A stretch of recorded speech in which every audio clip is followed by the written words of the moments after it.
euh, en général. Alors, n'oubliez pas, s'il vous plaît, chers collègues, de soumettre vos questions dans la rubrique questions-réponses. D'accord? Il y a une rubrique en bas, le compte questions-réponses. Docteur Patrick, à vous la parole et bon travail.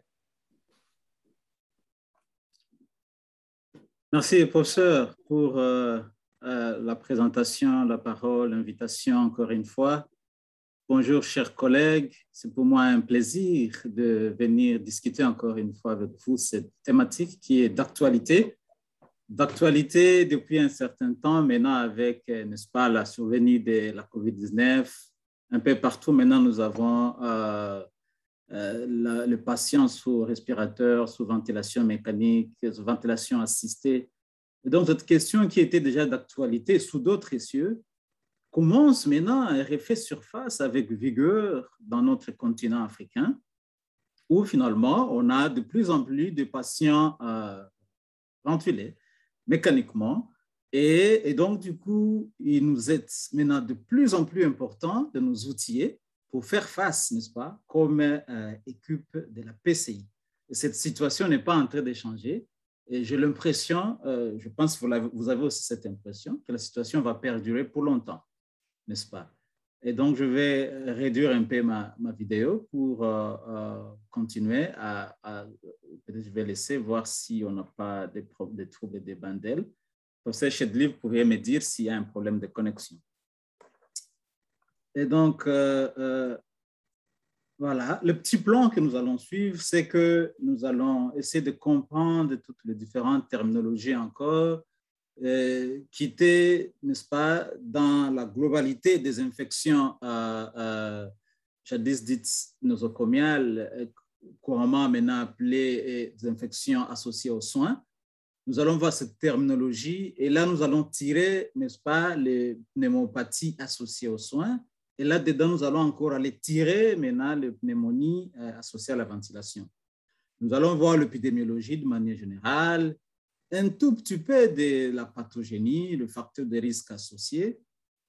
Puisqu'ici, notre séance est une séance de la PCI, nous allons nous focaliser, défiler, voir les différentes études par rapport à tout ce qui a comme prévention et précaution standard. Nous allons voir si on peut maintenant centraliser tout ce qu'on aurait vu comme précaution standard et prendre ce qu'on peut appeler l'aide-mémoire pour une équipe de PCI. Mais ça ne va pas suffire. Et donc, nous allons aussi maintenant réfléchir, passer maintenant de la théorie en action. Parce que la question que nous allons toujours nous poser après cette séance, est-ce que c'est faisable chez nous? Est-ce que c'est une science qui demande de fiser? Est-ce qu'on peut faire ça chez nous aussi? Et donc, je vais passer vers, brièvement, c'est vrai qu'on est en train de programmer toutes les séances de surveillance épidémiologique de la PCI dans ces séries de webinaires. Mais pour les cas échéants ici, je vais me focaliser sur ces thématiques et voir en quelques 3-4 slides comment on peut passer en action et rendre d'actualité cette surveillance, la mesure, la surveillance, la diffusion des résultats dans nos milieux. Et donc, la pneumonie communautaire ou alors une pneumonie associée aux soins, c'est une pneumonie aiguë.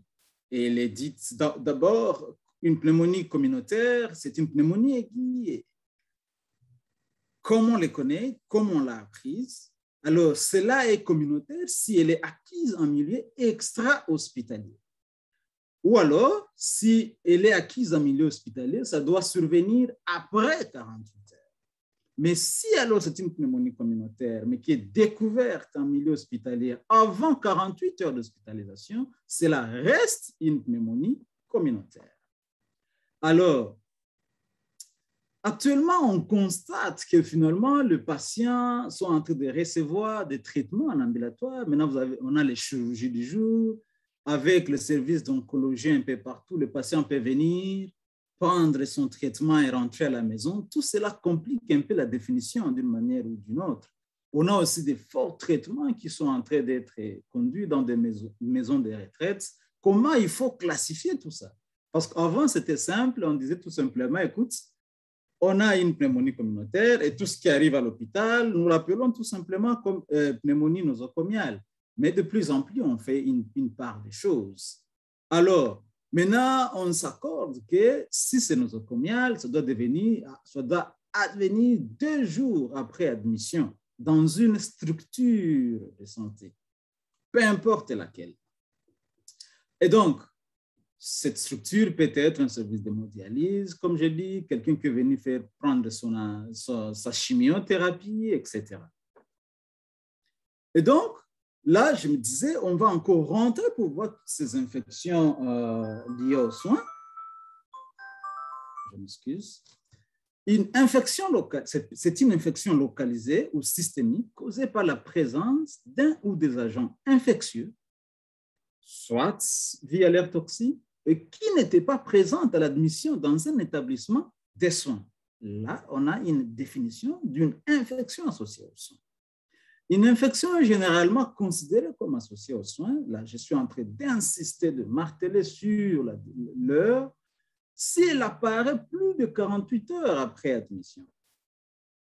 Et cela concerne donc des infections liées à des soins dans tous les établissements, comme je venais de le dire encore une fois. Et donc, maintenant, vous voyez que de plus en plus, on parle donc des IAS maintenant, les infections associées aux soins. Elles sont fréquentes et elles ont différents facteurs de risque. Et ici, nous avons ces infections qui peuvent être urinaires. Et donc, sur le cathéter urinaire, c'est des procédures urologiques. Et là, nous avons les facteurs de risque associés, notamment l'âge avancé, la grossesse, le diabète, etc. La deuxième dans cette catégorie des IAS, nous avons donc les infections de voies respiratoires inférieures. Et là, nous avons la ventilation mécanique, l'aspiration de son nasogastrique. Et là, nous avons aussi des facteurs de risque associés, notamment une chirurgie, l'immunodéficience, les antidépresseurs, etc. Les antiacides. Troisièmement, nous avons donc les infections de cyste chirurgical. Ça peut être simplement via, n'est-ce pas, associé à des prophylaxies d'antibiotiques inadaptées en chirurgie. Le système, n'est-ce pas, de manière systématique, on donne aux gens des antibiotiques. Une préparation cutanée inappropriée, des soins de plaies inappropriés. Et là, on a encore des facteurs de risque associés, notamment une durée de l'intervention chirurgicale, les différentes sortes de plaies, etc. Enfin, nous avons les infections du sang. Donc, n'est-ce pas, survenant sur cathéter vasculaire, on a l'âge, comme par exemple, c'est plus fréquent au service de néonatologie, n'est-ce pas, en service de réanimation. Et là, on a encore des facteurs de risque, notamment la neutropénie, l'immunodéficience, les maladies sous-jacentes graves, etc. Et donc, nous allons tirer ce qui est de commun là-bas comme méthode de transmission. Et là, ça reste hygiène de main déficient. Comme facteur de risque pour la transmission, augmenter la transmission, on a encore ça un peu partout. Peu importe le type d'infection associée aux soins, ça reste la clé. Et donc, tout système de PCI, peu importe l'IAS, l'hygiène des mains déficiente est un problème. Et le cube de PCI devrait commencer par ça. Alors, rentrons alors sur la pneumonie chez le patient hospitalisé. On en a de 3 sortes. Et donc, une pneumonie nosocomiale, ou alors, en anglais, ils vont dire ça, hospital acquired pneumonia. C'est donc une pneumonie qui se développe au-delà de 48 heures après l'admission à l'hôpital et qui n'était pas présente à l'admission. Ça, c'est de manière générale une pneumonie nosocomiale. Alors, là, à l'intérieur, une pneumonie associée au ventilateur, qu'on appelle encore le VAP, ou Ventilator Associated Pneumonia, c'est donc une pneumonie nosocomiale survenant au-delà de 48 heures, mais après qu'on ait une intubation, une ventilation mécanique. Enfin, on a la pneumonie associée aux soins de santé, ou alors Healthcare Associated Pneumonia. Et là, c'est quoi? C'est donc des pneumonies qui surviennent chez des patients non hospitalisés, mais qui ont un contact étendu avec les soins de santé. Soit ils sont venus au service d'hémodialyse, soit ils ont été dans une résidence, n'est-ce pas, de seniors, soit alors il est venu pour une ou telle autre raison à l'hôpital. Vous verrez que le mécanisme de protection, le mécanisme de prévention ne se diffère pas trop, en fait. Alors, si nous tirons là à l'intérieur, n'est-ce pas, nous voyons tout simplement le taux des IAS dans le pays en développement où nous sommes, et nous pouvons voir donc ces pneumonies associées à la ventilation de PAV en rouge. Vous verrez que sur le plan prévalence, qui est ma deuxième colonne, on n'a pas beaucoup de données. Sur le plan incidence, incidence par 1000 jours patients, on n'a pas beaucoup de données.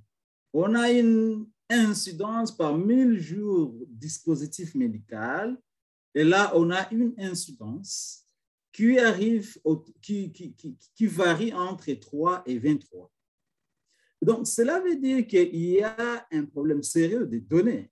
Et maintenant, vous savez que l'OMS est en train de lancer une campagne Data for Action.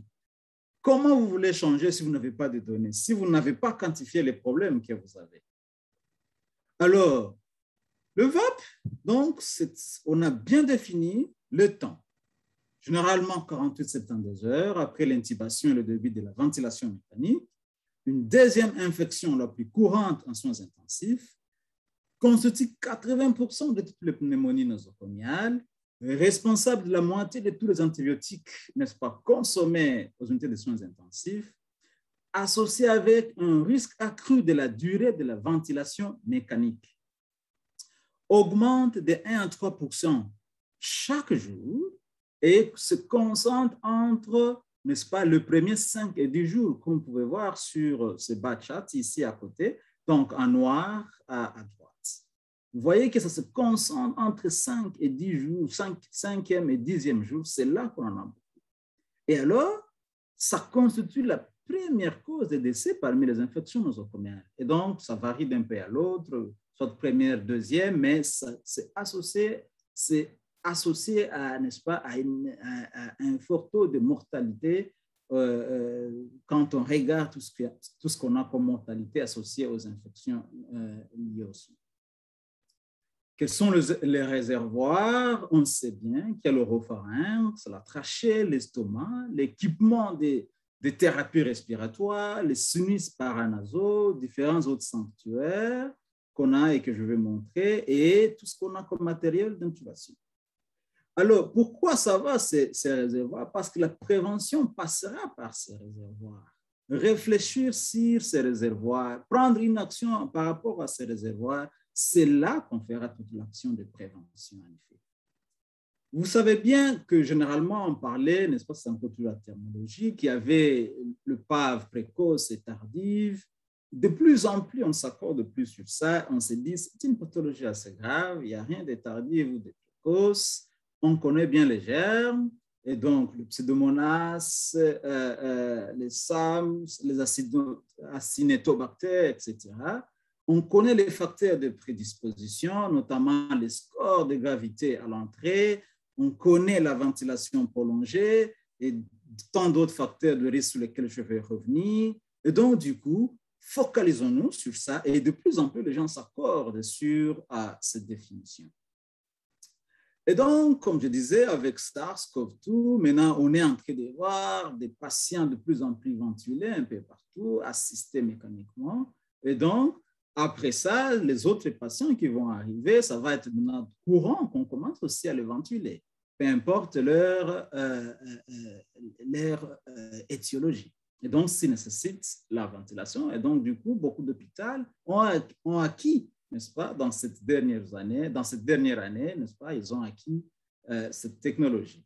Et donc, trois pathogènes, 3 facteurs, 3 mécanismes d'action à retenir. Donc, on a une partie sur le micro-inhalation, la production des biofilms et la contamination par la flore endogène. Alors, peu importe la voie, on a 3 phases nécessaires pour arriver à la PAV. La première, c'est donc la colonisation trachéobronchique à partir des germes, souvent, de l'oropharynx ou au niveau du tube digestif. On a la présence des micro-organismes au niveau des parenchymes pulmonaires qui, normalement, sont stériles. Mais comme j'ai dit, il y a le facteur prédisposant donc, qui, n'est-ce pas, rend les patients à risque. Et la troisième phase, c'est une altération de mécanismes de défense pulmonaire qui aboutit finalement à un développement de la pneumonie. Le facteur majeur reste donc la présence d'une sonde endotrachéale et donc servant à l'intubation. Voici donc, chers collègues, un peu les différents sites, n'est-ce pas, de colonisation. Nous avons le réservoir nasosinusien, nous avons le réservoir oropharyngien et en bas, nous avons le réservoir gastrique. Notre patient, n'est-ce pas, intubé, il se retrouve dans cette position et donc tous ces trois réservoirs drainent. Là, vous voyez la flèche aller. Et quand vous prélevez 1 millilitre de sécrétion à ce niveau, les études montrent qu'on a plus ou moins une concentration de 10 exposants 10 bactéries à ce niveau-là-bas. Et donc, qui va faire la maladie, qui ne va pas faire la maladie. Et donc, il y a des facteurs encore favorisants qui, n'est-ce pas, poussent à cette colonisation oropharyngienne. Et donc, on aura la pathologie pulmonaire chronique comme le BPCO, n'est-ce pas? On aura donc la sinusite, on aura une antibiothérapie antérieure, le diabète, la présence d'une sonde d'intubation, la dénutrition et le pH gastrique moins acide. Donc, je vais montrer les trois, ça fait A, B, donc le trois carrefours et réservoir. Mais alors, regardez bien ce petit schéma qui est très intéressant. Vous allez voir que le personnel de santé est au carrefour, il est au milieu en fait. Parce que tout simplement, à part ces réservoirs sont, n'est-ce pas, liés au patient lui-même, nous avons alors tout ce qu'on a comme les transmissions croisées entre les patients. Et ça viendra donc d'un personnel du personnel de santé qui passera d'un patient à un autre. On aura les transmissions croisées, donc manipulées par les soignants, à partir de germes de l'environnement tout simplement. Pas du patient à l'autre, mais d'un matériel à un autre. On aura donc le germe apporté par le matériel intervenant dans la ventilation et les procédures invasives, comme on peut voir l'endoscope, le bronchoscope, etc. Et on peut avoir alors une autre source qui est l'inoculation directe des germes de l'environnement à travers la sonde d'intubation endotrachéale. Regardez par exemple cette sonde où on voit une colonisation, n'est-ce pas? Et donc, un facteur de risque qui prédispose une source, alors un réservoir, n'est-ce pas, des microbes. Quelles sont les autres sources de micro-organismes? Et donc, on peut avoir une épidémie nosocomiale avec ça. Et donc, le patient intubé, lui aussi, n'en est pas épargné. On peut avoir la contamination de l'eau, généralement, par de Legionella ou l'aéruginosa. Et donc, on peut avoir une contamination de l'air avec l'aspergillus, etc., essentiellement sur le patient et aussi neutropénique, etc. Et voilà, il y a d'autres instruments à apparaître, comme le fibroscope, tout ce qui passe, n'est-ce pas, autour du patient et, n'est-ce pas, pour différentes procédures dont le patient subit. Et donc, la prévention, si on doit y revenir, les précautions standards, il y a toujours l'hygiène de main. L'hygiène de main reste clé. Et alors, le gant. Ici, je me permets de dire gants non stériles, n'est-ce pas, pour tout contact avec les liquides biologiques, le matériel non contaminé, les muqueuses, parce que je connais bien la réalité. J'ai travaillé dans un endroit, quelque part en Afrique, où évidemment, il n'y a pas de gants. Où est-ce que vous trouvez les gants? Dans une brousse, dans le mining? Il n'y en a pas du tout. Alors, les gens, ils sont obligés de prendre leurs gants, le laver, les renettoyer, etc. Et donc, ce n'est pas toujours évident de trouver ces gants, mais au moins, on peut trouver le main. On peut trouver aussi ces gants, n'est-ce pas, qui talquent. Ce n'est pas toujours le top, mais ça reste un débat. Si on n'a rien, je pense qu'il y a toujours façon d'adapter.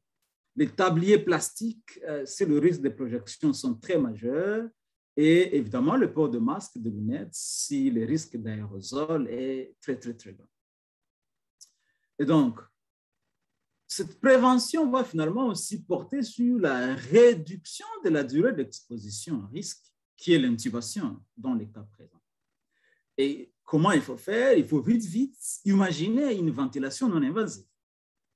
Et l'étude qui montre, cette étude de Giroux, qui est une étude très bien citée, sur 479 patients, avec BPCO, comme je dis, ils ont des pathologies respiratoires chroniques et donc des patients à risque. Ça montrait que l'augmentation, n'est-ce pas, la ventilation non invasive était associée, n'est-ce pas, avec une réduction significative de l'incidence de PAV. Et il montre aussi que de plus en plus, quand le personnel est formé, on peut finalement vite sévrer le patient, l'enlever de la ventilation mécanique à la ventilation non invasive. Donc, c'est de plus en plus pratique, mais cela suppose qu'on a une équipe sur place qui s'y connaît, qui a les guidelines avec lesquels il travaille. Et donc, le message, il faut éviter l'intubation et diminuer sa durée aussi tôt que possible. Alors, la réduction des micro-inhalations, comment il faut? Généralement, il y a différents mécanismes, notamment le contrôle de la pression des ballonnets, n'est-ce pas? Autour de 20 à 30 cm sous l'eau. Alors, la prévention des inhalations des sécrétions trachéales et des liquides gastriques a été accompagnée avec une forte réduction, presque de 50%, n'est-ce pas, de l'incidence de PAV, mais alors, ça n'a pas beaucoup joué, n'a pas eu beaucoup d'impact sur la mortalité, selon cette bonne étude de Mentzer. Une autre façon, c'est évidemment l'aspiration des sécrétions sous-glottiques. Alors, ce drainage de sécrétions sous-glottiques a été associé avec une diminution de plus de 50%, de plus ou moins 50% aussi de l'incidence n'est-ce pas, des PAV aussi. Et quand vous voyez ces différentes études projetées ici, ça montre une forte réduction quand on fait tout simplement ces aspirations de sécrétions sous-glottiques de manière fréquente, en effet. Un effet très protecteur. Quand vous voyez n'est-ce pas, toute la valeur aller vers gauche, donc, n'est-ce pas, un effet protecteur. Alors, il faut aussi empêcher l'inhalation de liquide gastrique, qui est un grand problème chez les patients à ventuler. Et comment il faut faire? Favoriser la position semi-assise au-delà des 30 degrés. Je vais revenir avec l'aide-mémoire. Alors, éviter la sédation profonde. Il faut essayer de faire l'usage des sondes gastriques de petite taille et donc une aspiration sous-glottique continue est plus recommandée. Le contrôle continu de la pression du ballonnet, je suis encore cette bonne étude nécessaire. Ça montre l'étude faite sur 112 patients, une surveillance de la pepsine, une micro-aspiration 18% contre 46% de réduction, n'est-ce pas? Ce qui est très énorme. Et donc, le contrôle continu de la pression du ballonnet diminue significativement la quantité de pepsine dans le micro-aspiration des patients sous ventilation, ce qui évidemment aussi réduit les degrés de colonisation. On va revenir un peu trop sur ce tube qui est aussi important, qui est très familier, n'est-ce pas, familier aux gens qui travaillent aux unités de soins intensifs. Et donc, les ETT ou donc tout simplement les tubes endotrachéales, parfois on y met le Silvacost, donc, n'est-ce pas, ces tubes qui sont garnis un peu de matière d'argent. Alors, ces protecteurs, ils ont une action plus ou moins locale aussi au niveau de ces carrefours où vous avez vu, n'est-ce pas, accumuler toutes les colonisations. Et ça a été associé à beaucoup de réduction, n'est-ce pas, des survenus, donc des survenus des PAV chez le patient en réanimation. Parfois, il faut aller en détail par rapport au ballonnet, la morphologie, etc. Beaucoup d'études sur la position de la tête du lit aussi. Toutes ces études montrent une réduction, mais pas beaucoup sur la durée de séjour ou de la mortalité. Et donc, patient légèrement sédaté en position semi-assise, voilà un peu l'idéal. Mais est-ce que c'est toujours ça? C'est toujours possible d'avoir ces 30 degrés? Ce n'est pas toujours évident. Si vous avez travaillé dans ces soins intensifs, vous conviendrez avec moi que ce n'est toujours pas évident pour beaucoup de raisons, parce qu'il existe aussi des contre-indications, n'est-ce pas, à cette position, et je vais y revenir encore un peu. Une quatrième façon de réfléchir sur le plan mécanistique, c'est donc la modulation de la colonisation des labres respiratoires et du tube digestif.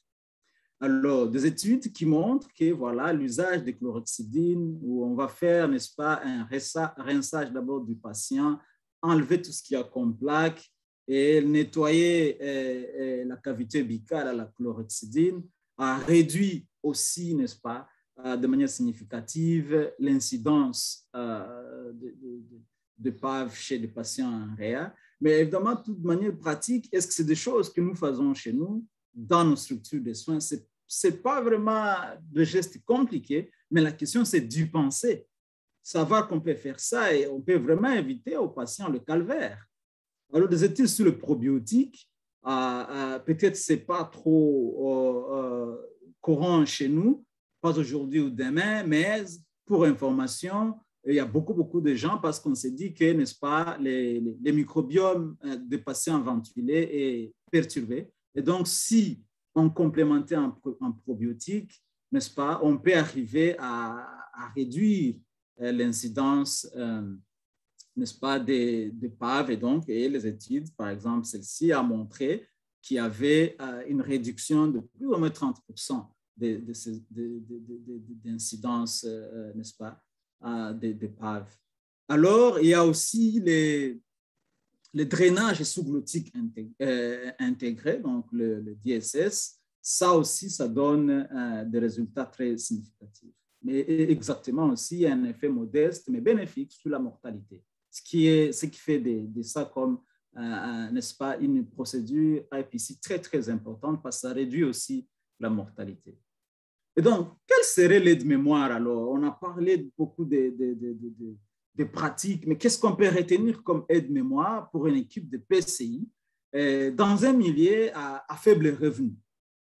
De manière simple, surélever la tête des lits du patient intubé et sous ventilation mécanique entre 40 et 45 en l'absence de toute contre-indication. Cette mesure a pour but de réduire les risques d'aspiration de fluides oropharyngés et d'améliorer alors le volume pulmonaire ainsi que la ventilation des patients. Mais alors, il faut vérifier le respect de la hauteur toutes les 4 heures, parce que parfois, vous trouvez que le patient, finalement, il s'est encore incliné, etc. Il faut que le cube qui est là, n'est-ce pas, le remette encore en bonne position. Ça, c'est très important. Alors, il faut toujours, non chair en médecine, notre premier principe, souvenez-vous, ne jamais nuire. Alors, il y a toujours des contre-indications. Et donc, le bon médecin, le bon personnel de soignant, il connaît d'abord les contre-indications avant de connaître les indications. Et donc, la chirurgie récente de la colonne vertébrale est une contre-indication, le traumatisme de la moelle épinière, une plaie abdominale, une fracture instable du bassin, l'instabilité hémodynamique, les interventions en cours, ça sont des contre-indications. Et donc, s'il y a ces contre-indications, il ne faut jamais faire cela. Deuxième élément important, c'est que c'est l'évaluation quotidienne de la disposition à l'extubation. Est-ce que nous pouvons sévrer notre patient? Est-ce que nous pouvons l'extuber? Ça, c'est vraiment une très bonne question. Plus le patient prolonge son séjour, plus il devient un risque.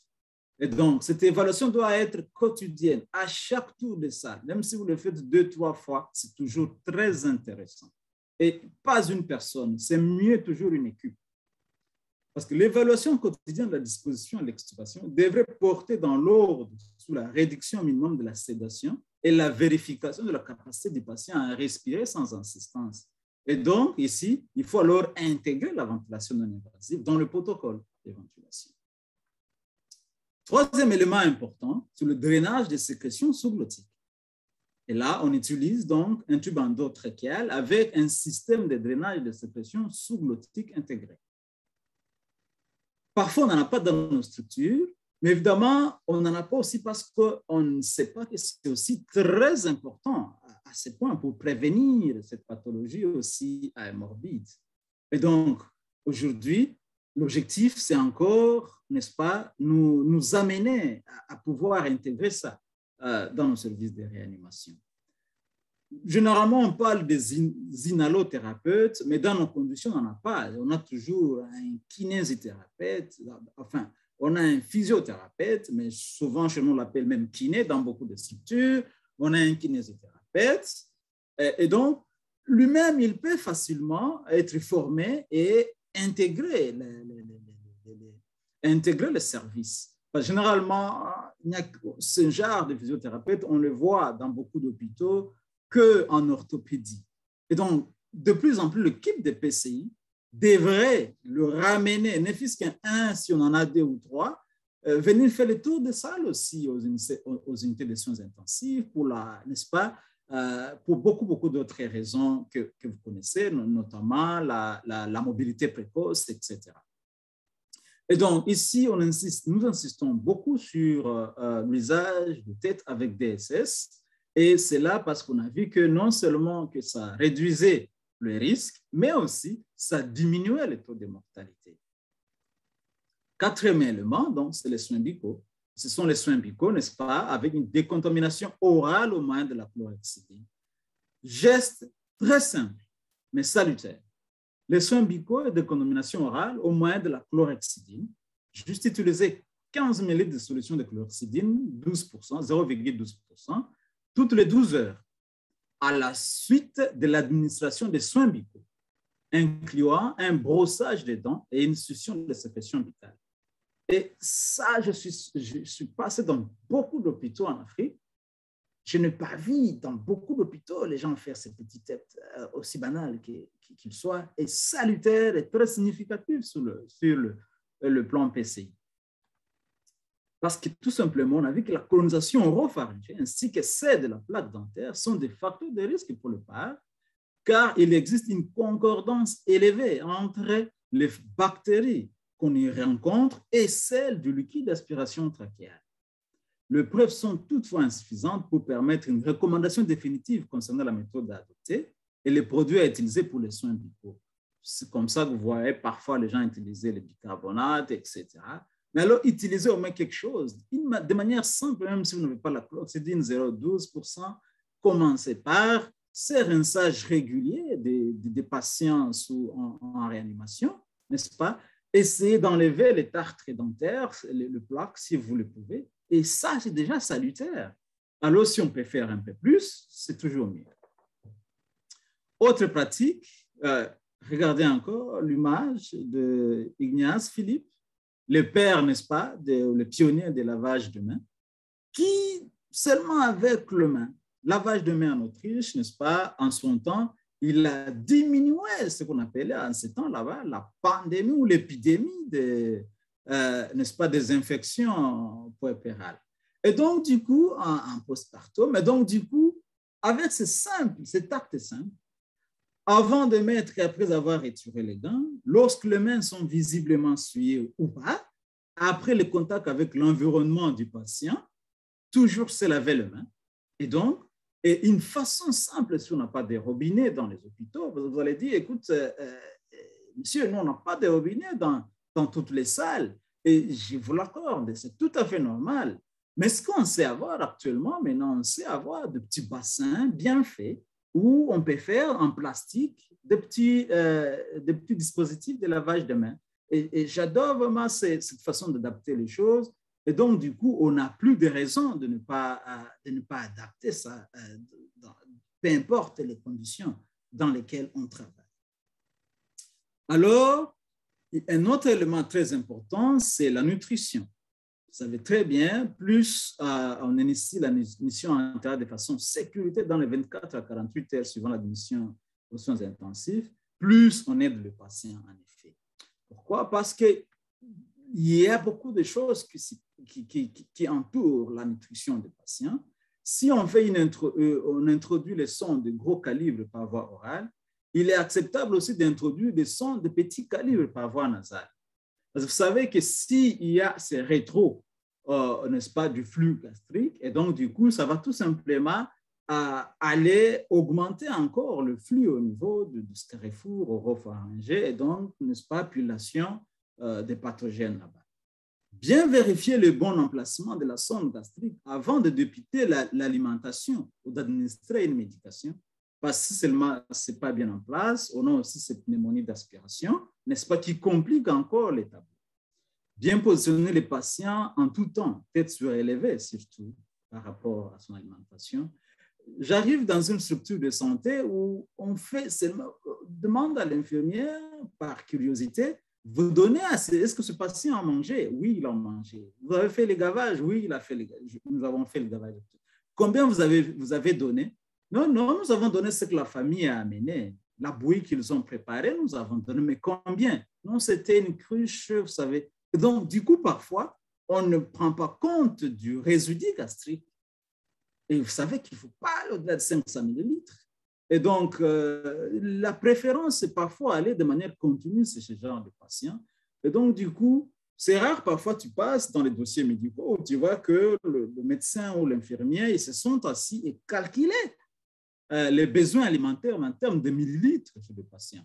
En pédiatrie, c'est courant, mais chez les patients âgés, en médecine interne ou en chirurgie, généralement, dans certains hôpitaux, on ne fait que gaver. Et donc, du coup, demain, on va voir le patient développer suffisamment de complications, mais on ne sait pas non plus faire, n'est-ce pas, cause à effet, rattacher le dé.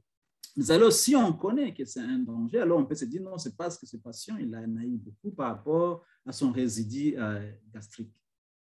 Et donc, les pratiques qui favorisent la mobilité et l'autonomie des patients sont très importantes aussi. Et comme ça, c'est là même le rôle encore de tout le monde, mais essentiellement aussi d'un physiothérapeute. Tu peux commencer à faire une kiné passive au lit, n'est-ce pas, au chevet de patient. Et c'est toujours très important. La même chose pour les exercices, n'est-ce pas, précoces, etc.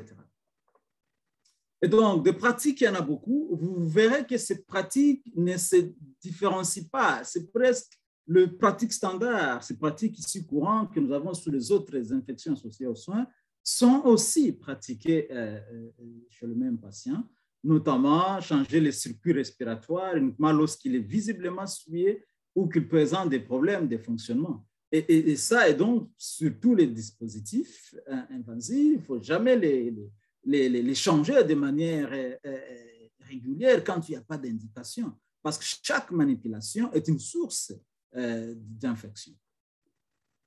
Alors, on a défini la maladie,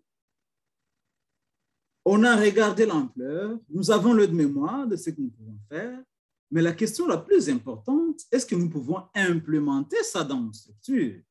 Pourquoi nous ne le faisons pas? Pourquoi nous n'avons pas les données? Comment nous allons faire l'action si nous n'avons pas les données? Et donc, c'est possible de le faire. Il faut commencer par un petit échantillonnage. On s'est dit, nous allons évaluer 5 à 10 patients ou 20 à 25 patients durant la période financière. Généralement, vous allez dire, n'est-ce pas, dans le premier trimestre de l'année ou dans le deuxième trimestre de l'année, et nous allons faire ça chaque année, par exemple. Vous avez un objectif. Après, il faut maintenant une stratégie. Le PI ou le patron de la PCI, il fait son petit protocole de réflexion qu'il soumet à la direction. Et dans ce plan, qu'est-ce qu'il peut proposer? Il mise en place donc la stratégie dans l'établissement pour convaincre tout le monde. Il te faut plus ou moins 1 à 2 mois. Mobilisation du personnel, faire des formations, voir les gens qui sont intéressés, ça peut te prendre 1 mois. Alors, il faut commencer maintenant à faire la promotion du changement. Appliquer ce que vous voulez faire. 4 à 9 mois. Et alors, il faut documenter ce que vous avez fait et diffuser les résultats. Cela peut prendre aussi 1 mois. Qui doit faire ton équipe? Qui doit faire partie de ton équipe? Et donc, le groupe doit être interdisciplinaire. L'anesthésiste doit faire partie. Les gens qui travaillent aux soins intensifs, le médecin d'urgence, parce que tout commence par là, n'est-ce pas? Le chirurgien, quelqu'un qui travaille aux soins en salle d'opération, l'infirmière chef de l'unité, le physiothérapeute, les infirmières, n'est-ce pas, ou le monitrice aux soins intensifs, Et donc, le microbiologiste aussi doit faire partie, n'est-ce pas? Parce que s'il faut confirmer, etc., ce sont eux aussi microbiologiquement qui vont vous aider. Si vous avez un outbreak, donc une épidémie de MRSA, ils sont les seuls qui vont vous aider à confirmer. Et donc, une infirmière PCI. Pour que ça passe, généralement, il faut prendre le chef de département de ce service là-bas, soit de médecine interne ou de l'unité aiguë, et vous le faites comme patron sur le plan stratégique. Et alors, il faut alors implémenter votre stratégie. Des méthodes de travail afin d'aider les intervenants à intégrer les pratiques recommandées à leur travail peuvent être élaborées. Alors, qu'est-ce qu'on peut faire? Il faut afficher les gens, il ne faut pas croire que les gens vont gober ce que vous leur dites. Parfois, on pense qu'on a parlé et voilà, tout le monde a compris. Non, il faut afficher. Afficher sous le mur aux soins intensifs, afficher dans la salle des infirmières. Si vous avez des tablettes, alors mettez sur les tablettes et vous pouvez utiliser tout ce que vous avez pour que vous soyez sûr, ou alors vous pouvez imprimer et mettre dans chaque fiche du patient. Chaque fois qu'il arrive, le patient est intubé, par exemple, vous mettez cette aide-mémoire là-bas. Alors, quand on ouvre, on n'a pas besoin d'aller chercher quelque part.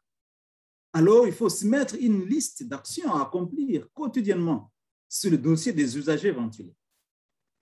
Et cette aide-mémoire va comporter, n'est-ce pas, les particularités, notamment sur l'installation des sondes avec DSS, etc.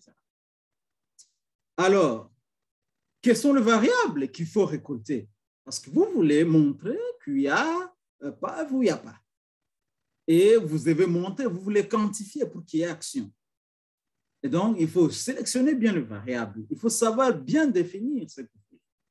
Il y a donc des infections, n'est-ce pas, associées à la ventilation. Et il y a tout ce qu'on appelle comme conditions à la ventilation.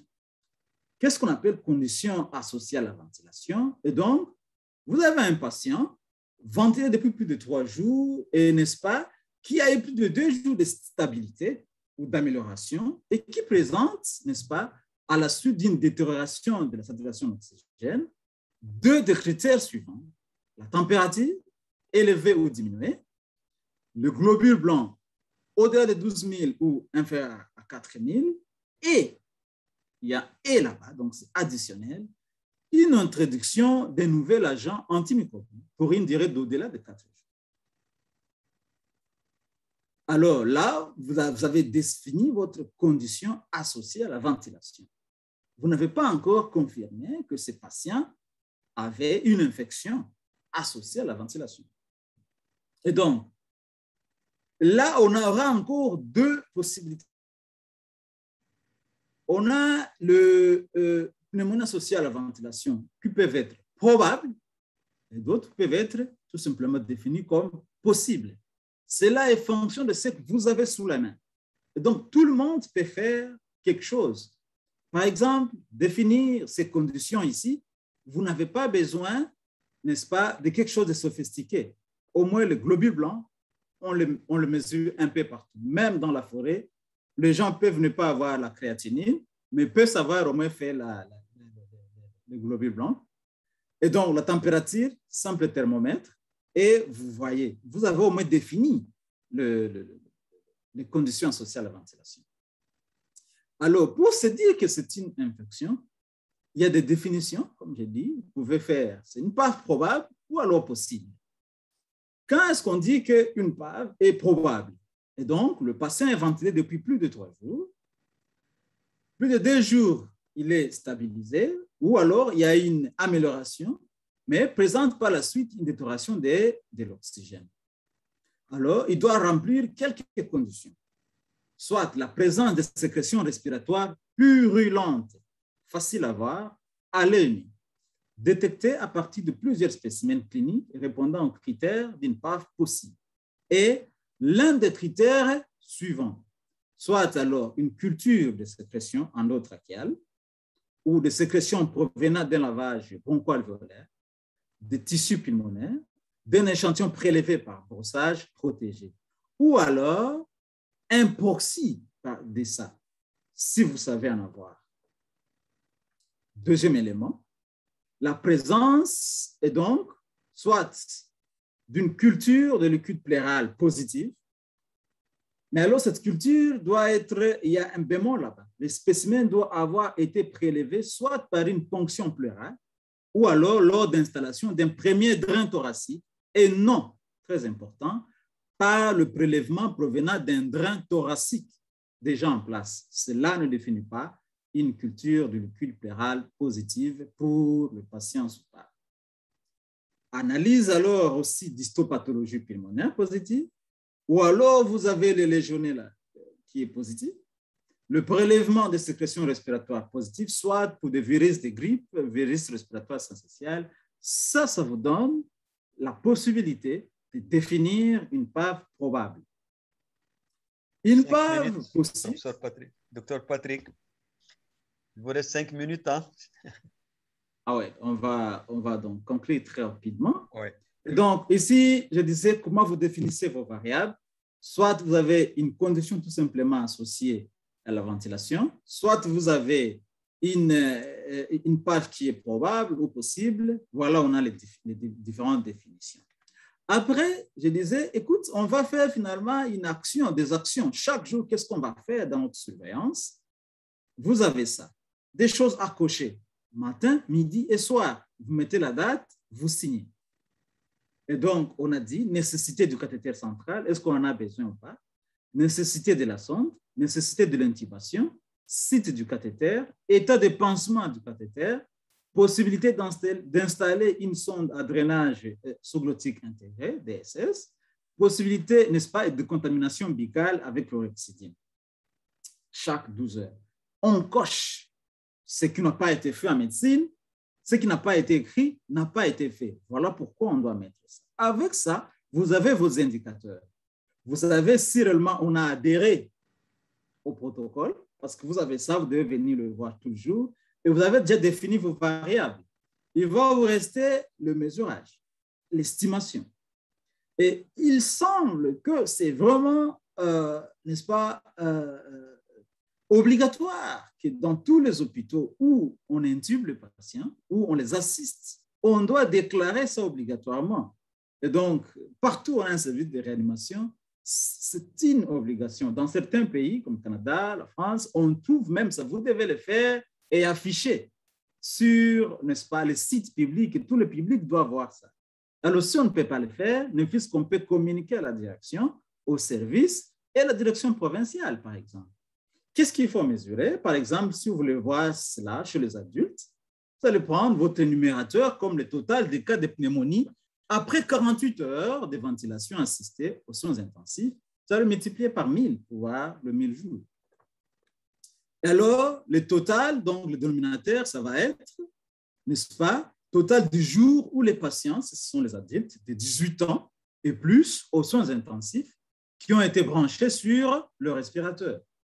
Et donc, ça, c'est un exemple très intéressant de la province, n'est-ce pas, d'Espiadi, qui montre un peu les résultats nationaux. Et donc, on a compilé dans différents hôpitaux et on est en mesure de faire une publication au niveau national. Voici la surveillance de ces événements. Et donc, pour 100 patients, voici ce qu'on a eu de manière brute. Et pour 1000 journées d'hospitalisation, voici ce qu'on a eu. Vous calculez la médiane, etc. Et donc, après, si vous avez vos résultats, il faut maintenant les diffuser. Pour diffuser, il faut d'abord, n'est-ce pas, présenter les résultats à l'EQPCI, puis présenter à la direction, feedback au département, et alors vous pouvez communiquer aussi avec la direction générale au niveau provincial, et donc la direction provinciale qui va communiquer aussi au niveau national, et on peut finalement compiler les données au niveau national. Voilà. Et donc, je vous remercie pour votre attention et on serait content d'avoir votre feedback. Merci. Merci, Prof. Chedli. Bravo, bravo, félicitations, vraiment, Dr. Patrick. J'estime, et je crois que les collègues sont d'accord avec moi, que votre présentation a parcouru toutes les dimensions. Ça a commencé par un aperçu général, et ça a commencé de général au spécifique. Vous en avez donné toutes les dimensions techniques en rapport avec la pneumonie. Et à la fin, même vous avez proposé des plans d'action simplifiés et adaptés que les collègues peuvent adopter et mettre en œuvre. Vraiment, même beaucoup de participants qui sont en train de vous saluer et vous dire c'est super et c'est bravo. Alors, si vous permettez, docteur Patrick, je peux passer à la première question que pour moi aussi, ça a été un peu pas très clair. La première question, c'est de notre collègue Delors Mitanta. Elle vous dit, la frontière semble ne pas être nette entre la pneumonie nosocomiale et la pneumonie associée aux soins de santé. Toutes les deux sont des infections associées aux soins. S'il vous plaît, pouvez-vous tracer la frontière pour différencier? À vous, docteur Patrick. Merci beaucoup. Merci, cher collègue Delors. Une question très pertinente. Alors, le patient arrive. Est-ce que vous pouvez revenir au diapo? Parce qu'il y a un diapo, je crois. Oui.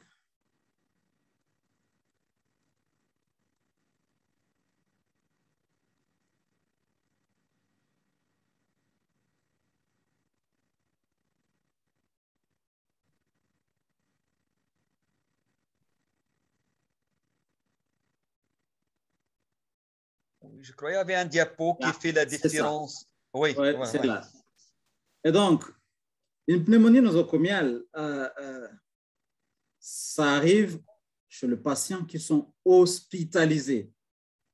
Hospitalisés. Au-delà de 48 heures. Il est arrivé, il n'avait pas de signes de pneumonie.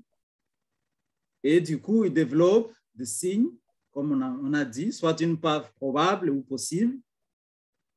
Et donc, là, il a, n'est-ce pas, une pneumonie nosocomiale. Ça peut être tout simple, ça peut être, s'il est intubé, donc s'il est ventilé, ça va être une PAV, possible ou probable. Ce n'est pas ventilé, il est arrivé, et il a, je veux dire, opéré pour appendicectomie, n'est-ce pas? Il a une appendicectomie, puis après, 48 heures après, vous voyez, il a développé une infection pulmonaire, une pneumonie, ou il est venu pour infection urinaire. Du coup, après 48 heures, il a une infection pulmonaire. Ça, c'est une pneumonie nosocomiale parce qu'il n'était pas présent à l'admission.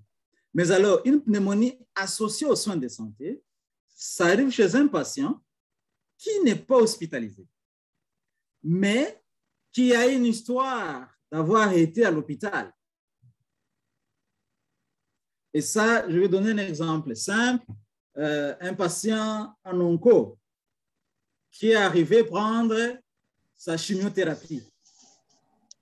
Il arrive aujourd'hui, il a sa chimiothérapie, et puis ce jour là-bas, il allait bien, il n'a aucun problème pulmonaire. Puis il rentre, 48 heures après, vous l'avez aux urgences. Il tousse, il chauffe, etc. Vous faites une radio, ça confirme une pneumonie, vous auscultez, il a tout ce que vous voulez comme râle, cropitant, etc. Est-ce que ce patient a une pneumonie communautaire? Je dirais oui, mais ça sera très simple. Il peut me filer entre les doigts. C'est possible qu'il ait ça en communauté, mais ça sera simple. Mais c'est plus probable qu'il ait ça à l'hôpital parce qu'il a séjourné à l'hôpital. Et donc, du coup, on est plus prudent d'appeler ça pneumonie associée aux soins de santé, qui est tout simplement pneumonie communautaire. Ça sera très simple et on a vu beaucoup de patients succomber comme ça. Une autre possibilité, c'est quelqu'un qui vient au service de dialyse. Quelqu'un qui a son insuffisance rénale chronique, attend sa greffe, mais qui vient couramment en service de dialyse. La chaise que vous voyez là-bas, il s'assoit, on fait sa dialyse, il lit son journal. Les infirmiers arrivent, ils font tout ce qu'ils peuvent. Et donc, du coup, 48 heures après, 72 heures après, M. X vous revient aux urgences avec des signes d'une pneumonie. Il serait plus simple de l'appeler pneumonie communautaire, mais ce sera vraiment à tort. Alors, le consensus se permet de dire ça, c'est une pneumonie associée aux soins de santé parce que le patient à séjourner à l'hôpital dans les 48-72 heures avant. Et donc, vous allez les traiter parce que vous savez, je ne suis pas rentré sur les traitements ici parce que les traitements, au début, ils doivent d'abord être empiriques par rapport aux germes que vous estimez. S'il est en communauté, vous allez le traiter avec un traitement empirique d'un traitement communautaire.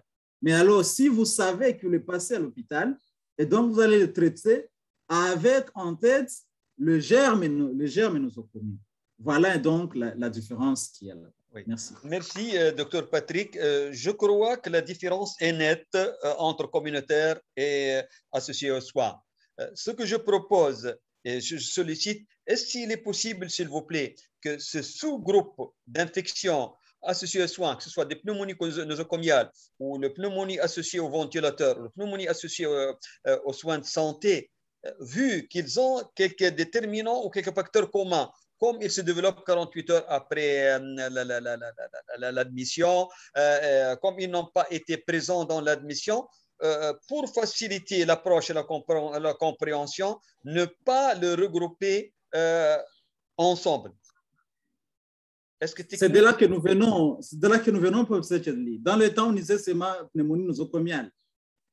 Mais alors, on s'est rendu compte qu'on manquait quelques paramètres et qu'il fallait dissocier ça. Donc, auparavant, c'était simple, communautaire ou nosocomial. Mais maintenant, on s'est rendu compte que la mortalité augmentait parce que parfois, on ne pensait pas essentiellement à ces pneumonies associées aux soins. Et donc, du coup, Healthcare Associated Pneumonia. Et donc, on a vu qu'il fallait les dissocier des autres. Et ce qui est, à mon avis, très, très important parce que non seulement on définit correctement la maladie, et alors on la soigne aussi correctement. Si on ne les dissocie pas, on penserait que la pneumonie nosocomiale, ça survient seulement chez le patient hospitalisé. Ouais. Et c'était ça le piège, en effet. Merci bien, vraiment. Merci, c'est clair. Et j'espère bien que c'est clair pour les collègues et notre collègue Delors Mitanta qui a posé la question. Une deuxième question, s'il vous plaît, Dr Patrick, c'est de la part de notre ami Filani Kaita de la Guinée.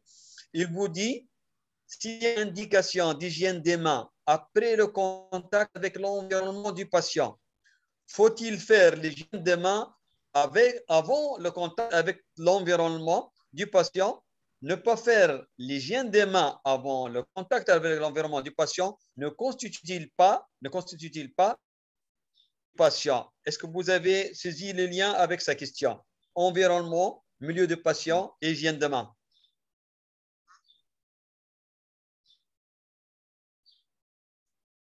Oui, docteur Patrick? Oui, ça c'est vraiment une question très, très, très capitale.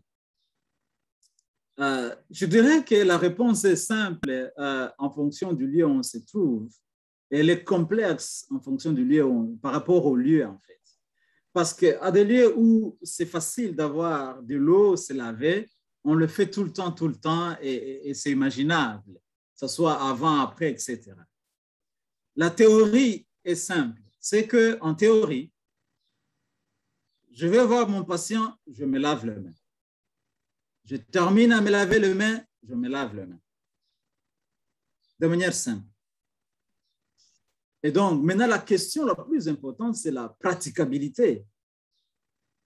Praticabilité. Est-ce qu'on a cette eau pour se laver chaque fois qu'on touche l'environnement? Parce qu'on vient de voir que dans l'environnement, il y a aussi les microbes là-bas. Rappelez-vous, les principes de Pasteur, les germes microbiens inégalement répartis dans l'atmosphère.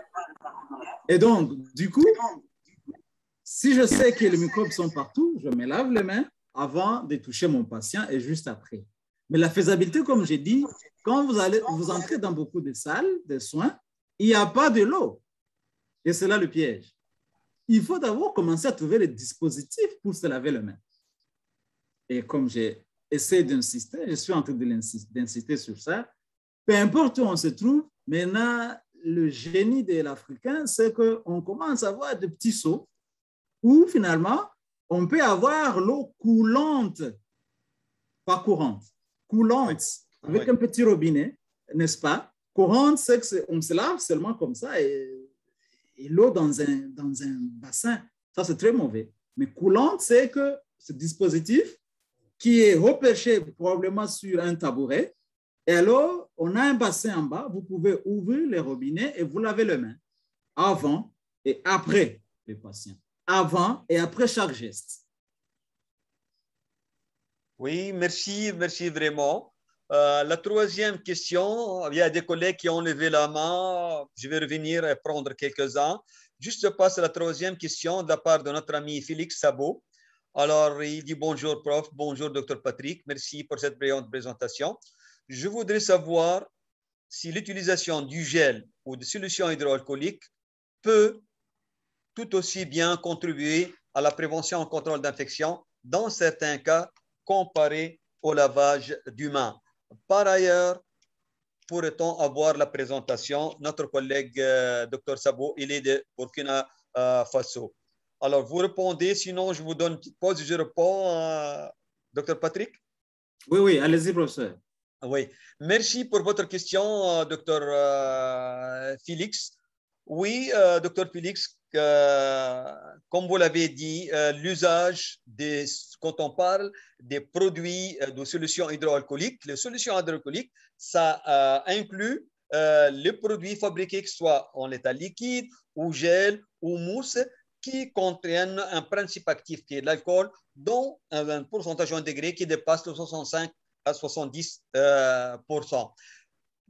Autant que nos mains sont nettement, clairement propres, on peut utiliser et opter pour les solutions hydroalcooliques. Et c'est très, très efficace pour l'hygiène des mains. Mais du moment que vous avez vos mains nettement sales ou que vous avez suspecté avoir touché des liquides biologiques ou autres, alors il est recommandé d'opter pour l'hygiène des mains avec de l'eau et du savon. À propos de la présentation, oui, elle va être partagée avec vous sur votre adresse email avec laquelle vous êtes inscrit. Merci, Dr Patrick. Avez-vous quelque chose à ajouter? Non, c'est parfait, professeur. Très bien. Merci bien. Merci bien. Notre ami Romain Ekpaya, il dit, s'il vous plaît, prof, veuillez revoir le temps accordé aux intervenants, car la matière pourrait être très intéressante. Il risque que l'intervenant survole sa matière prévue. Merci pour le souci partagé, Dr Roma. Je crois que Dr Patrick a eu tout le temps. Juste, je l'ai rappelé du temps à la dernière minute et c'était à le 2 avant-dernière diapo. J'espère que vous êtes d'accord avec moi, Dr Patrick. Je ne vous ai pas pressé. Super. Super. Alors, notre collègue Corani Bourgoin, il demande lavage simple de main ou traitement hygiénique des mains. Lequel vous recommandez dans le cas de des cas de pneumonie associés aux soins, Dr Patrick? Oui, c'est une question très difficile, mais moi j'aime être un peu pragmatique aussi. Ce que j'ai retrouvé, c'est que il n'y a rien qui se fait dans le dé, dans beaucoup de structures, ni lavage, ni traitement hygiénique. Et donc, si d'abord on peut commencer par le simple lavage de mains, qui a prouvé l'efficacité de par le monde, beaucoup d'études qui a montré tout simplement si on respecte, n'est-ce pas, les différentes manières de frotter les mains, etc. Avec l'eau coulante, on a un savon. C'est énorme. Si déjà on peut implémenter ça dans nos hôpitaux en Afrique, on empêcherait les décès de beaucoup de nos compatriotes. Alors, si au-delà de ça, vous pouvez avoir suffisamment d'autres techniques, traitements supplémentaires pour traiter vos mains, un peu comme des chirurgiens les font, etc. Si au-delà de ça, comme le prof Chadli vient de dire, vous pouvez rajouter les gels hydroalcool, c'est toujours mieux. Mais comme le prof Boulabo l'a dit, parfois le mieux est l'ennemi du bien. Et donc, c'est à vous de voir dans votre structure, si on peut bien se laver les mains, c'est déjà un pas. Eau coulante, savon, on respecte les 10 temps. Si on ne peut pas, alors si on peut faire plus, c'est mieux de faire plus. Voilà. Oui, Prof. Chadli. Merci bien, merci pour votre réponse. Je crois que vous avez bien répondu et par rapport à la technique d'hygiène de main la plus recommandée vis-à-vis de la prévention de la pneumonie nosocomiale ou associée aux soins. Les collègues qui ont levé les mains pour demander la parole, ils ont abaissé les mains, je n'arrive pas à les retrouver. Je passe à notre question. Ah, maintenant, ils ont levé la main, mais je ne le trouve pas. Je ne le trouve pas. Ils ont levé la main de nouveau, mais je ne le trouve pas.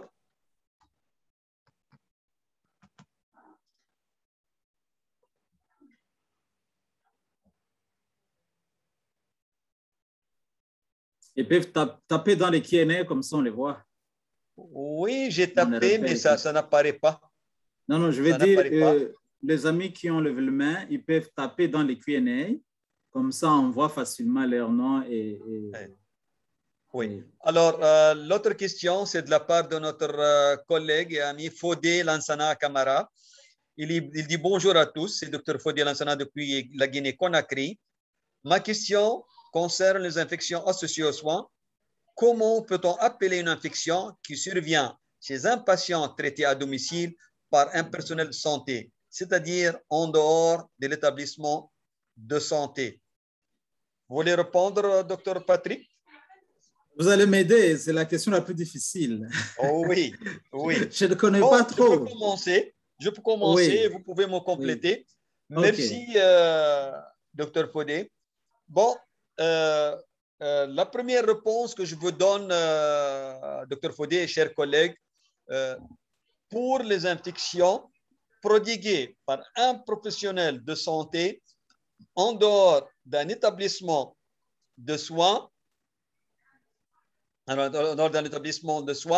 alors ça varie selon les recommandations. Ça, c'est un problème d'ordre légal. Est-ce que légalement, vous êtes habilité et protégé lors des exécutions des soins à domicile? Ça, c'est une. De deux, quand on dit une infection associée aux soins, c'est-à-dire c'est une infection qui a été attrapée lors de l'exécution de soins, indépendamment du lieu ou de local. D'accord? Mais il y a des pays dont la réglementation couvre la prise en charge de ces infections associées aux soins, même s'ils sont exécutés à domicile, l'habilité. Sinon, scientifiquement parlant et théoriquement parlant, si on parle d'infections associées aux soins, indépendamment du lieu d'exécution de ces soins-là, dans une maison pour personnes âgées, à domicile ou dans un milieu hospitalier. J'espère que j'ai répondu à la question. Docteur Patrick, avez-vous un complément à ajouter? Non, c'est super. En fait, c'est là qu'on a mis la différence entre nosocomial et associé aux soins, en fait. Nosocomial est associé aux soins, mais tout ce qui est associé aux soins n'est pas nosocomial ou n'est plus nosocomial. Parce que l'infirmier ou le médecin qui est parti soigner la personne à la maison, il peut avoir pris ces matériels d'abord à l'hôpital, puis il les amène pour ses extras, ou si c'est un soin ambulatoire. Mais ces microbes qui étaient sur son stéthoscope, par exemple, venant des soins intensifs, il va l'amener chez ses patients là-bas. C'est pour cela que c'est important de les documenter. Et alors, on dirait qu'il est associé aux soins. Normalement, c'est healthcare en anglais, donc c'est vraiment les soins. Et donc, du coup, ça couvre très bien la définition des associés aux soins, mais c'est donc pas nosocomial, mais c'est associé aux soins. Et donc, comme le prof Chadli l'a dit, en fonction des législations d'un pays à un autre, et donc, vous saurez si c'est appliqué à votre définition, mais de manière globale, on peut vraiment le rattacher aux infections associées aux soins, comme évidemment dans les maisons de retraite, etc. Dommage, je n'arrive pas à... Il y a trois qui lèvent la main, mais je vois des mains levées sans pouvoir le voir. Chers collègues, essayez de poser vos questions. Je passe. Notre ami Romain, il dit confusion, s'il vous plaît. Combien d'étapes à respecter pour une bonne hygiène des mains? Alors, chers collègues, pour les étapes, alors là, les recommandations de l'OMS, c'était 7 étapes. Et comme dans les affiches, je ne sais pas si vous avez disponible devant vous la fiche d'hygiène des mains. Alors, dans la fiche, vous pouvez bien voir ces 7 étapes bien détaillées. Je ne sais pas vraiment si vous avez bien suivi ma réponse. Alors, il suffit de revenir vraiment à la fiche d'hygiène de main selon les recommandations de l'OMS. Et comme vous le savez très bien, alors là, on commence à se laver. Si je mets la vidéo, alors c'est très facile. Pomme contre pomme, ensuite le dos de main, ensuite les espaces interdégitaux, ensuite le dos de doigts, ensuite pouce contre pouce, ensuite le pulpe et on finit au niveau du poignet, c'est un peu ça. Ah, maintenant, je vois les mains qui sont levées. Alors, la première, c'est de notre ami, et lui, alors lui, je vous donne la parole. S'il vous plaît, mon ami, soyez, réactivez votre micro et vas-y avec votre question. Soyez précis, concis et rapide. À vous, lui.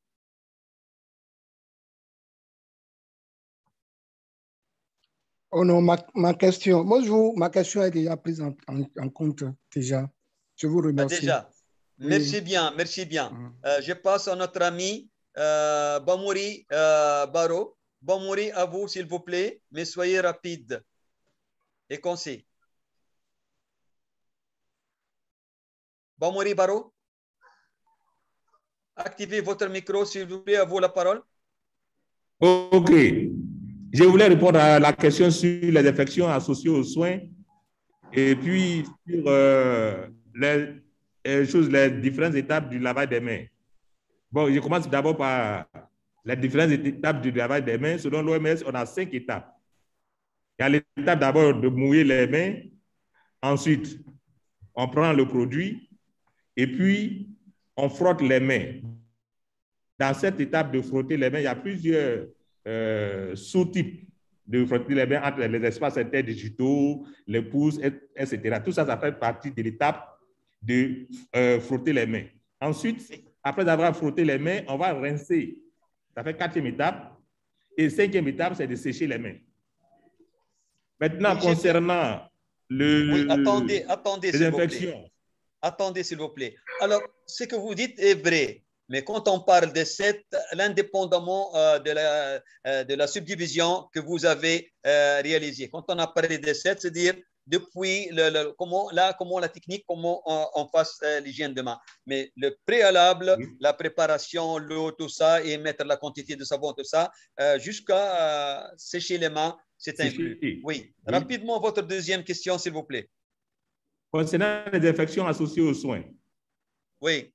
En fait, les infections associées aux soins regroupent les infections nosocomiales et les infections communautaires. Et les infections communautaires, ce sont les infections qu'on acquit hors des établissements sanitaires. Donc, si un professionnel de santé vient à domicile soigner une personne et que cette personne a une infection, c'est une infection communautaire, mais ça fait partie des infections associées aux soins. D'accord, d'accord. Alors, docteur Patrick a répondu à cette question, mais on va revenir de nouveau. Je passe la parole à notre collègue Ndej Mami Valérie. Oui, docteur Ndej, à vous rapidement. Activez votre micro, s'il vous plaît. Oui. Oui, merci beaucoup, professeur. Moi, je voudrais poser la question à docteur Patrick Katoto. Supposons qu'un malade vienne à l'hôpital et que, supposons que vous recevez un malade, alors le consultant n'a pas diagnostiqué une pneumonie. Il a peut-être fait une erreur, mais que 48 heures après, vous voyez que le patient présente des signes alors que c'est...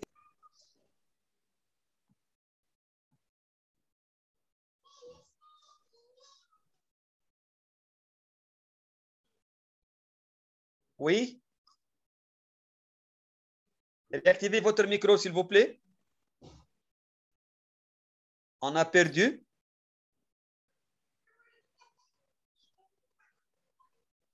Oui, le collègue est parti. Alors, j'ai fini avec...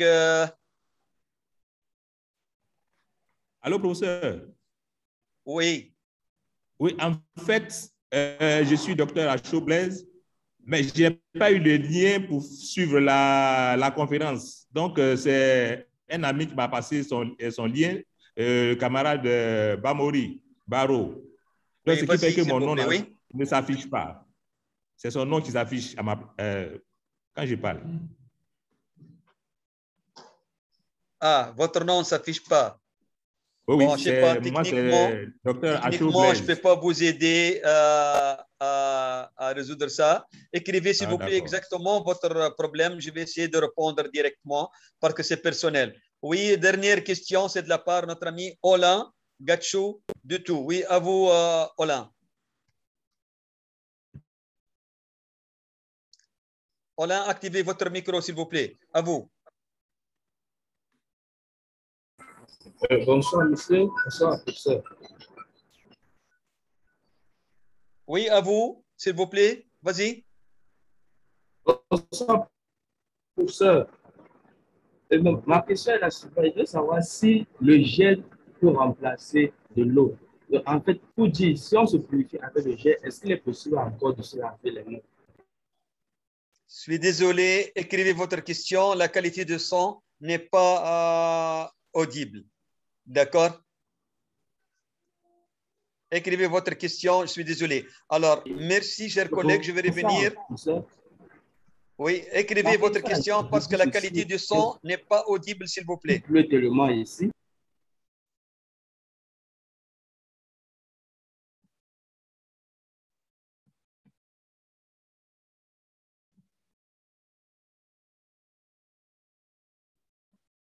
Oui, je passe à une autre question, docteur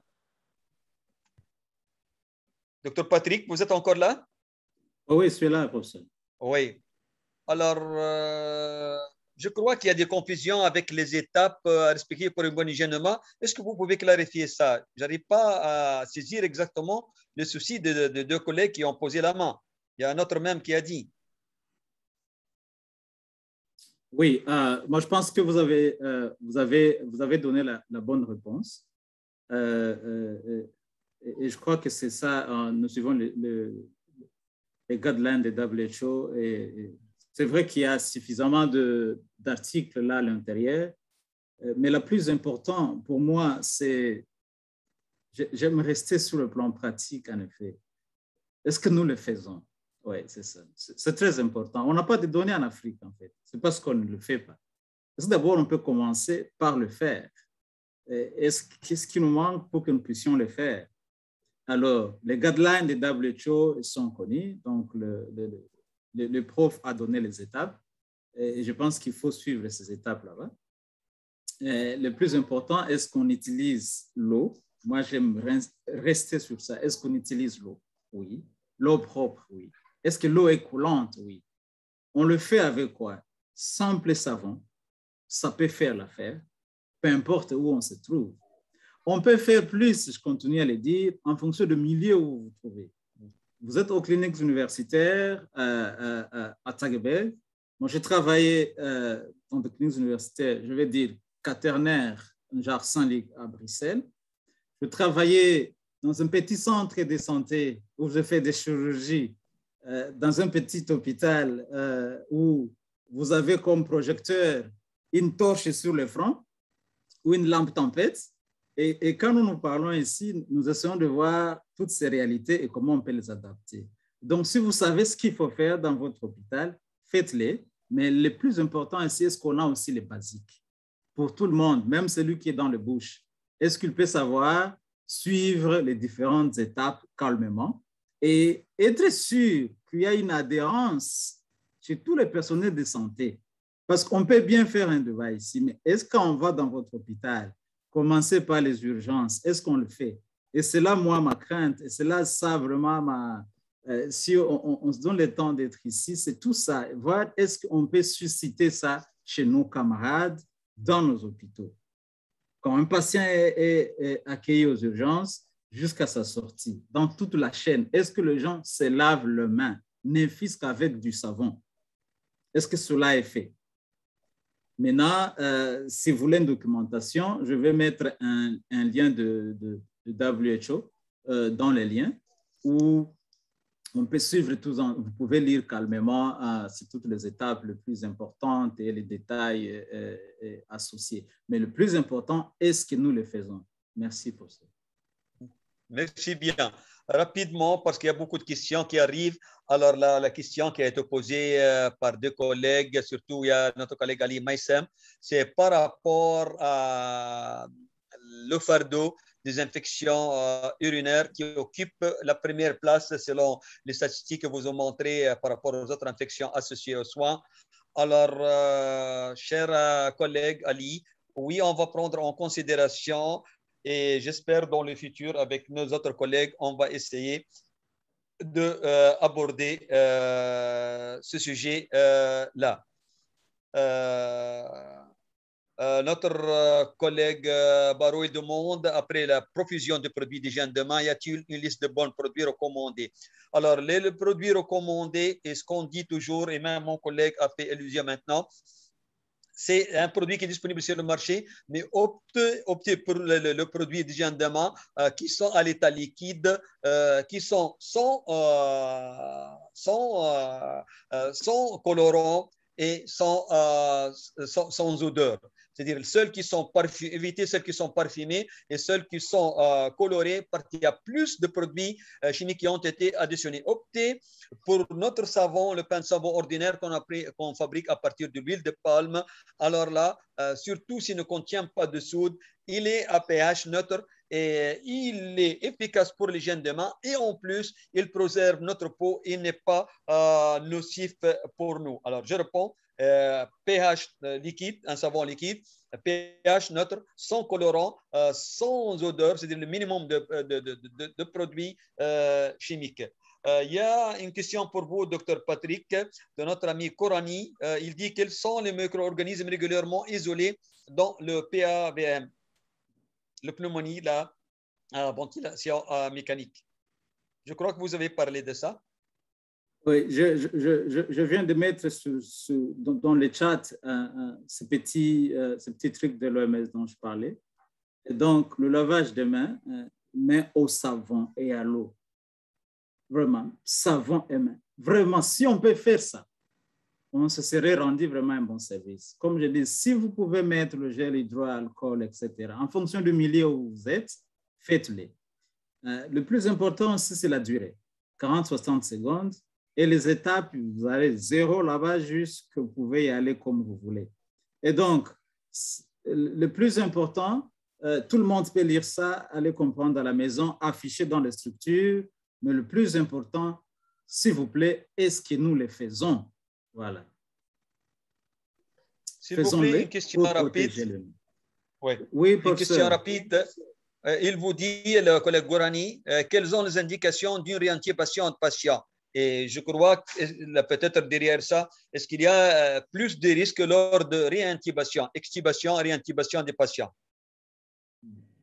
Oui, de manière générale, pour le principe de PCI, on sait que plus, ce n'est pas que pour l'intubation, que ce soit sur, n'est-ce pas, les abords veineux, que ce soit sur le cathéter urinaire, etc. Plus vous faites le geste, plus vous augmentez les risques d'infection et de réinfection.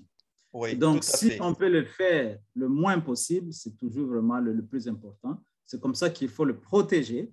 Et j'ai vraiment fait appel à une décision multidisciplinaire. C'est comme ça que nous on fait dans le service. C'est qu'il faut le faire dans une équipe multidisciplinaire pour savoir si réellement c'est le bon moment de le faire. Est-ce que nous ne le faisons pas très tôt? Est-ce que nous ne le faisons pas très tard? Cette décision ne doit pas revenir à une seule personne. Il faut faire une équipe et c'est là chaque jour, matin, midi, soir, chaque fois que vous le pouvez. Et donc,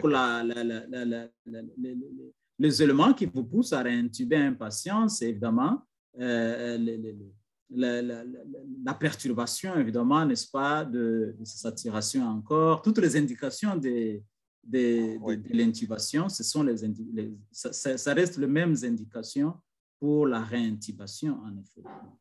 Merci bien. Juste une avant-dernière question. C'est notre collègue Dej qui demande, je résume, les éléments du diagnostic différentiel, les éléments, c'est-à-dire conçus d'un diagnostic différentiel d'une pneumonie nosocomiale, pour une nosocomiale et une pneumonie associée aux soins ou autre. Je n'ai pas bien compris la question. Elle demande ici comment différencier si une pneumonie est nosocomiale ou pas. Peut-être ici, si vous pouvez leur dire quels sont les éléments de diagnostic différentiel entre une pneumonie nosocomiale et autre pneumonie. Ah oui, je comprends un peu ce que notre collègue Mami veut dire là. Et donc, vous avez raté ou quelqu'un a raté les diagnostics à l'entrée. Et puis après, comment savoir si réellement c'était nosocomial ou le patient est venu avec. Et donc, si vous avez raté ce qui arrive, dans beaucoup de cas, hein, tout le monde rate un diagnostic, mais le plus important, c'est de se rattraper vite.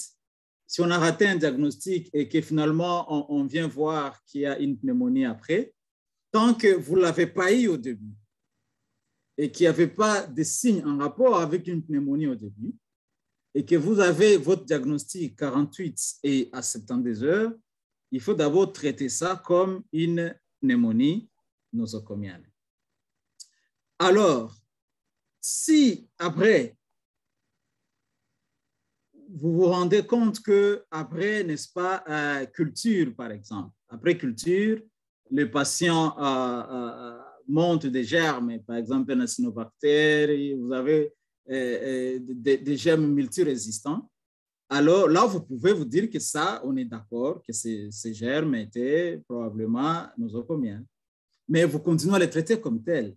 Mais si alors après, vous avez des germes purement banaux et qui n'ont rien à faire avec le germe, n'est-ce pas, nosocomiaux, vous pouvez toujours réfléchir. Mais la différence n'est pas nette. Parce que si le patient est arrivé avec une pneumonie à l'hôpital, essayons de réfléchir, au moins il doit avoir des signes en rapport avec la voie respiratoire.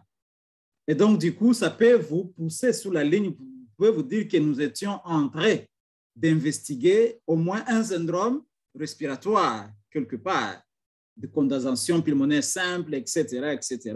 À l'entrée, une pneumonie ne va pas juste venir de manière brutale, allez, je vais dire, elle ne va pas disparaître. Quelqu'un qui a une pneumonie à l'entrée, il est possible que vous la diagnostiquiez ou que vous ayez au moins un regroupement syndromique de maladies respiratoires, de manifestations respiratoires. Dans ce contexte, vous pouvez facilement faire le cut-off. Vous dites, nous avons fait un diagnostic en retard, mais le patient avait déjà des signes respiratoires à l'entrée. Ici, nous parlons pour la maladie nosocomiale, une pneumonie nosocomiale. Nous avons dit que le patient à l'entrée n'avait pas de signes d'appel respiratoire. Mais après 48 heures, il développe les signes d'appel respiratoire. Et donc, du coup, là, il ne faut pas rentrer encore penser que quelqu'un l'a raté si on n'a pas dit qu'il avait des signes respiratoires. Il est le plus préférable parce que la mortalité est très importante dans ce genre de maladie. Il ne faut pas la rater, il faut les soigner comme faisant une pneumonie nosocomiale. Merci bien. On a atteint le temps déjà. Il est là. Juste rapidement, je reprends à deux collègues. Alors, on a dit pour nos collègues Hollande et les autres qui posent des questions encore sur l'hygiène de main. Alors, s'il vous plaît, autant que possible, et si vous avez disponible le gel ou la solution hydroalcoolique, optez pour ces deux produits-là. Ils sont efficaces, d'accès facile et rapide et ne nécessitent pas beaucoup d'installation. Si vous avez les mains qui sont nettement sales, alors vous êtes dans l'obligation de vous laver les mains avec de l'eau et du savon. Et si vous n'avez pas de gel disponible, alors optez pour l'eau et le savon pour toute activité de soins, que ce soit vaccination ou autres soins que vous allez prodiguer. Pour en conclure, le collègue, le docteur Ako Yapobles, il me dit là, il y a des collègues qui entrent avec le lien d'autres collègues. Alors, s'il vous plaît, pour que votre nom apparaisse, il faut que vous vous inscrivez avec votre propre nom, car vous allez recevoir un lien sur votre boîte mail à leur propre à vous. D'accord? Alors, ici, le collègue il dit clarification, l'utilisation de l'eau simple sans détergent ou autre pour désinfecter la peau lors de vaccination. Je n'arrive pas à vous comprendre, Manaï. Utiliser de l'eau avec simple ne change rien. Vous ne pouvez pas utiliser l'eau toute seule, ne fait rien. Le décapage et la désinfection des mains, c'est fait avec de l'eau et du savon.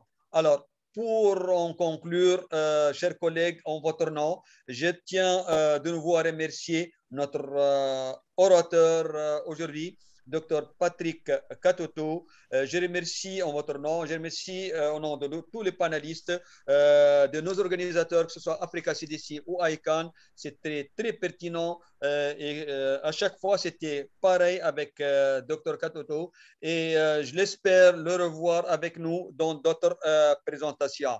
Chers collègues, je souhaite le bienvenue à tous les nouveaux participants qui ont joint notre webinaire aujourd'hui.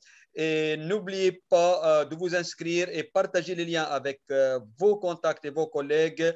Et au revoir chaque jeudi, même horaire dans nos séries de webinaires. Docteur Patrick, vous avez un mot à dire à vous avant de fermer. Merci beaucoup, professeur, pour cette plateforme et merci à tous les collègues pour les différentes idées, les enrichissements. Et je nous invite de revoir le nouveau guideline. Donc, les définitions sont en train d'avancer. Avançons aussi avec les définitions. Mais là, ce n'est pas la grande question, mais la grande question, et c'est l'objectif de ce webinaire, est-ce que nous le faisons dans nos structures? J'espère qu'après ces échanges très enrichissants, nous pouvons espérer, n'est-ce pas, avoir les données de l'Afrique. Si chacun ici implémentait ce qu'on vient de dire dans sa structure, probablement à la fin de cette année ou de l'année prochaine, nous pouvons finalement avoir les données dans tous les différents pays africains. Voilà, nous comptons beaucoup sur ces échanges pour que nous passions des données à l'action. Voilà ce qui nous manque encore en Afrique. Merci bien et j'espère que vous preniez, chers collègues, en considération la dernière recommandation qui est capitale, c'est l'implémentation de ces mesures-là, parce que sans l'implémentation, sans l'adoption, sans la diffusion, sans la pratique quotidienne, alors de ces éléments et principalement l'hygiène de main, alors là, vraiment, on ne peut pas améliorer les conditions de la qualité de soins en général, la sécurité de patients et la réduction des infections associées aux soins. Merci et bonne fin de journée à tout le monde. Au revoir.